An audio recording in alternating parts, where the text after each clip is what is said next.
ಕನ್ನಡ ಬರೋಲ್ವಾ ನಿನಗೆ? ಇಲ್ಲ. ಎಷ್ಟು ವರ್ಷ ಆಯ್ತು ಕರ್ನಾಟಕಕ್ಕೆ ಬಂದು? 17 ವರ್ಷ ಆಯ್ತು. 17 ವರ್ಷದಿಂದ ಕರ್ನಾಟಕದಲ್ಲಿದೀಯಾ? ಇನ್ನೂ ಕನ್ನಡ ಕಲ್ತಿಲ್ವಲ್ಲ ನೀನು? ಇಲ್ಲ. என்ன தேடுறீங்க?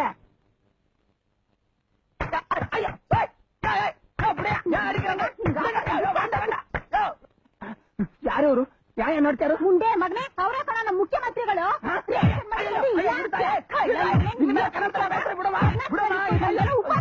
ಕನ್ನಡ ಮತ್ತು ಸಂಸ್ಕೃತಿ ಸಚಿವರು ಯಾರ್ರೀ? ನಾನೇ. ಏನ್ ಸಮಾಚಾರ? ನೋಡಿ, ಈ ಕರ್ನಾಟಕದಲ್ಲಿರೋ ಎಲ್ಲಾ ಪ್ರಜೆನು ಕನ್ನಡದಲ್ಲಿ ಮಾತಾಡಬೇಕು, ಕನ್ನಡದಲ್ಲಿ ಬರೀಬೇಕು, ಕನ್ನಡದಲ್ಲೇ ವ್ಯವಹರಿಸಬೇಕು.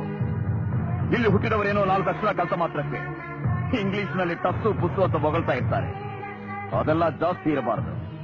ಕನ್ನಡಕ್ಕೆ ಮೊದಲ ಆದ್ಯತೆ ಕೊಡಬೇಕು. ಈ ಕರ್ನಾಟಕದಲ್ಲಿ ಹುಟ್ಟಿ ಕನ್ನಡ ಗೊತ್ತಿದ್ದು ಮಾತಾಡದೆ ಇರೋರ್ನ ತಲೆ ಬೋಲ್ಸಿ 3 ನಾಮ ಹಾಕಿ ಕತ್ತೆ ಮೇಲೆ ಕೂರಿಸಿ ಮೆರವಣಿಗೆ ಮಾಡಿಸಿ ಕರ್ನಾಟಕ ಬಾರ್ಡರಿಂದ ಆಚೆ ಕಲಿಸಬೇಕು.